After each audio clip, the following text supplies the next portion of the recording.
Hello everyone, this is Calvin, Professor C here. If you are a new mortgage agent and want to become a very successful mortgage agent, this is the channel you should watch. This channel is dedicated to help new mortgage agents making more money and faster. Okay, so today I am going to talk about a topic that a lot of new mortgage agent has, and it is about if a client is purchasing a commercial property using a personal name, should it be a commercial mortgage or would it be a residential mortgage? And the other way around, if they are purchasing a residential property using a company name, should I go to a commercial mortgage department or residential mortgage department? So I give you 2 seconds to think about it. What do you think the answer is? I am a little bit surprised that this is actually a question that is more common than I thought, because I personally think that, when I learn mortgage, this is a very easy question to answer. But time and time again, I have a student call me up or message me on my social media like LinkedIn or something like that, to ask me the same question. So I decided to make a video for you guys, right? Because you guys are my viewer. I love you guys, and if you want to get updates on some of the topic, just hit the subscribe button on the YouTube, like my video, and so YouTube would put my video on higher ranking, and more people like you yourself would get help because they can search my video easier. And subscribing and liking my video is free of charge. What is better than free of charge, right? So anyway, I am going to tell you the answer to this question. Namely, if your client is purchasing a commercial property using their personal name, and if they are purchasing a residential property using a company name, which department should you go to? Should you go to the commercial mortgage department or residential mortgage department?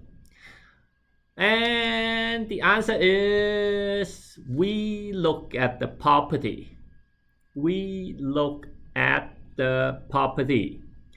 So what that means is, if you are buying a residential property, it does not matter whether you are using a personal name or a company name to purchase that property. You go to a residential mortgage department. So you apply through the residential mortgage side of the things. And if the client is purchasing a commercial property, like industrial property, commercial property, business, retail plaza, and all that, it does not matter whether they are purchasing using their personal name or a company name. It is a commercial mortgage. Okay, so that's that's the key to remember. Follow the property. Okay, now there are students asking me a question about some mixed use property. Like in downtown Toronto, there are some storefront property with a storefront, and then the second and the third floor is a residential place for people to live in. Then how do we deal with that? Think about that. I give you 2 seconds. And the answer is, it depends. That one is a trick question because there's no right or wrong answer on that. To be honest, a lot of lenders, a lot of lenders would look at the size of the storefront property, and then compare that to the total size of the whole property and use that as a determination. Usually, if the storefront, the size of the storefront is 20 or 25% or less out of the total area. So say the total area is 1,000 square feet, and if only 200 square feet is the storefront, then it goes to the residential side of the thing. And if it is larger than 25%, usually it goes to the commercial side of the lending. But this one is a little bit tricky because it also depends on the lender. Some lender doesn't even do this type of property. So I would suggest before you start your application, if you know that you are dealing with this type of property, give the lenders or the underwriters or the BDMs or your mortgage brokerage owner a call and ask them, hey, I'm dealing with one of this type of property.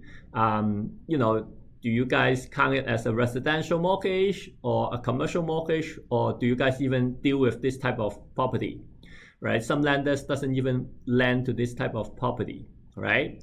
So if you are dealing with a mixed use, like storefront, commercial and residential on the second and the third floor, check the size of the storefront and also call the lender and tell them the detail.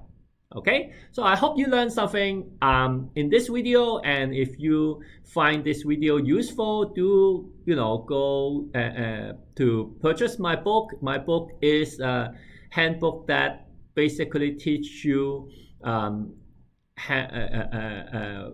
step by step what to do from the time that you get a phone call from the client all the way to funding. What should you do? If you're not the type that like to read the book like myself, and you like to go to classes and talk to the teacher, do sign up for my live workshop, which has a link right there, and you can find more information and sign up there. It is it is a pay course. It is not a free course, but I guarantee you it is well worth your money. I basically it's almost like free because it is only like $199, but I give you 10 hours of time, of my time. You basically learning from asking questions from myself, which do cases every single day, and most of the question you would have, I will be able to answer you instantly. Okay, so I look forward to next week to talk to you about another topic. Okay, thank you. Take care.